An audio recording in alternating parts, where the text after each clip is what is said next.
மறுமை நாள் நெருங்கும் போது இன உறவுகள் துண்டிக்கப்படும். அன்புள்ள சகோதரர்களே, இன்றைக்கு சிம்பிளாக நடப்பதை பார்க்கிறோம். இன உறவை பேணுவது என்பது இஸ்லாத்தில் மிக கடுமையாக வலியுறுத்தப்பட்ட ஒரு கடமை. குர்ஆனில் பல இடங்களிலே அல்லாஹ் இன உறவை சேர்ந்து வாழ்வதை வலியுறுத்துகிறான். ஆனால் இன்றைக்கு சின்ன சின்ன விஷயங்களுக்கெல்லாம் இன உறவுகள் துண்டிக்கப்படுவதை பார்க்கிறோம். கல்யாணம் பேசுறாங்க மகளுக்கு, அந்த தகவலை தன்னுடைய சகோதர சகோதரிகளுக்கு அவர் சொல்ல லேட் ஆகிறார். இதால மற்ற எல்லோரும் ஒன்று சேர்ந்து இவரை பாய்காட் பண்றது நடக்குதா இல்லையா? சில இடங்களை நம்ம பார்க்கிறோம், வெளிநாட்டில இருந்து வருவார், சாக்லேட் கொண்டு வந்திருப்பார்.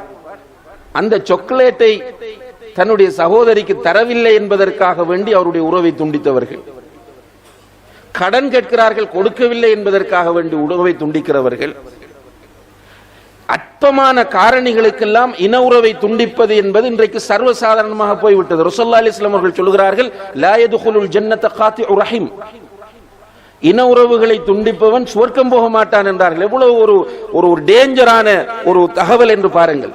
எச்சரிக்கை, மிகப்பெரிய எச்சரிக்கை இது. இன உறவுகளை துண்டிக்கிறவன் சுவர்க்கம் போக மாட்டான். அப்ப நம்முடைய டார்கெட் சுவர்க்கம் என்கிறோம். தஹஜ்ஜத்துக்கு எழும்புகிறோம், முன்சஃபிலே தொழுகிறோம், ஜமாத்தோடு தொழுகிறோம், உரிய நேரத்திற்கு தொழுகிறோம், ஹஜ்ஜிக்கு போகிறோம், உம்ராவுக்கு போகிறோம். உடன் பிறந்த சகோதரியின் உறவு துண்டிக்கப்பட்டிருக்கிறது, உடன் பிறந்த சகோதரின் உறவு துண்டிக்கப்பட்டிருக்கிறது, வாப்பாவுடைய கூட பிறந்தவர்களுடைய உறவெல்லாம் துண்டிக்கப்பட்டிருக்கிறது, தாயோடு கூட பிறந்தவர்களின் உறவெல்லாம் துண்டிக்கப்பட்டிருக்கிறது.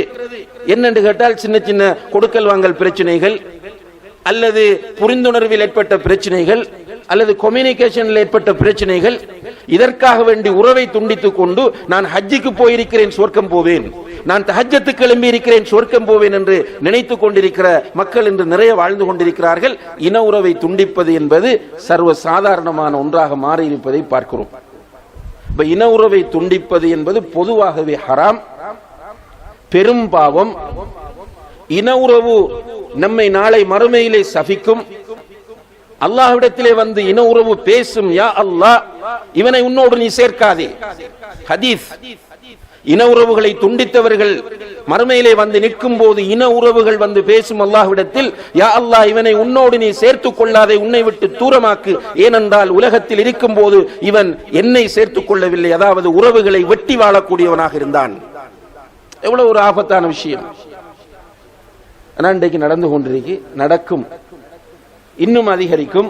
ஆனால் நம்மை